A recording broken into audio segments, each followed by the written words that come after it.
Welcome to Tourism Hub, your go-to channel for all things travel. We're here to fuel your wanderlust, offering useful tips, guides, and insights into the world's most captivating destinations. Don't forget to subscribe for more. Today, we're serving up some handy tips and guides for your adventure in Switzerland. So, buckle up and let's get started.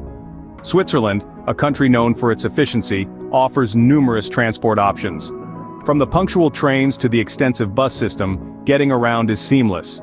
Boats offer scenic routes across Switzerland's picturesque lakes. The Swiss Travel Pass provides unlimited travel across the country's public transportation network. Flying into Switzerland is equally straightforward, with major international airports ready to welcome you. Remember, planning your transport in advance can save you time and stress. Switzerland is an exquisite destination, but it's no secret that it can be pricey. Dining in a mid-range restaurant can be around $25 per person, while a night in a standard hotel could set you back $100 or more. But you're not limited to ritzy accommodations. There are plenty of hostels and campsites that offer a more wallet-friendly way to experience the Swiss charm.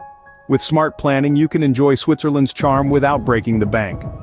Switzerland is a paradise for foodies and offers a diverse climate. Imagine biting into a warm raclette or savoring a slice of rich, creamy Swiss chocolate. And let's not forget the hearty Rösti, a dish that truly warms the soul. On the weather front, Switzerland boasts a varied climate. The summers are pleasantly warm, perfect for mountain hikes, while the winters transform the landscape into a snowy wonderland, ideal for skiing. Whether you're a food lover or a weather watcher, Switzerland has something to offer everyone. We hope this guide gives you a head start on your Swiss adventure. We've covered transportation, air travel, expenditures, accommodation, food, and weather. Remember, the key to a successful trip is planning. So plan well, stay safe, and enjoy your Swiss adventure with Tourism Hub.